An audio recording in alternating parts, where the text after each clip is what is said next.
एक दिन हुजूर सैयद आलम सल्लल्लाहु अलैहि वसल्लम ने ना हज़रत फ़ातिमा ज़हरा से फरमाया, रात मैं तुम्हारे घर में आके क़याम करूँगा। सैयदा ने कहा, या रसूलल्लाह बिस्मिल्लाह, ये तो कमाल हो गई। हुजूर ने रात वहाँ क़याम किया। इमाम हसन ने दूध मांगा। अच्छा, हदीस के रावी मौला अली शेर खुदा हैं, कहते हैं मैं चुप करके सो रहा था, मैंने साइड पे चादर ओढ़ी और मैं आराम कर रहा था। इमाम हसन ने दूध मांगा। सैयदा फ़ातिमा उठने लगी तो फरमाया, नहीं फ़ातिमा आज मेरे साथ सोए हैं, दूध भी मैं ही पिलाऊंगा।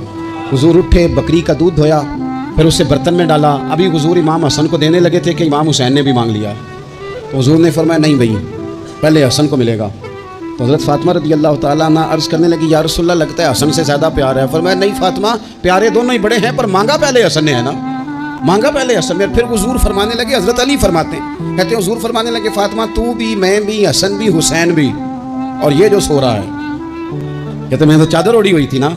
फरमाया, फ़ातिमा मैं भी, तू भी, हसनैन भी, और ये जो सो रहे हैं, फरमाया सारे मिल के जन्नत में दाखिल होंगे।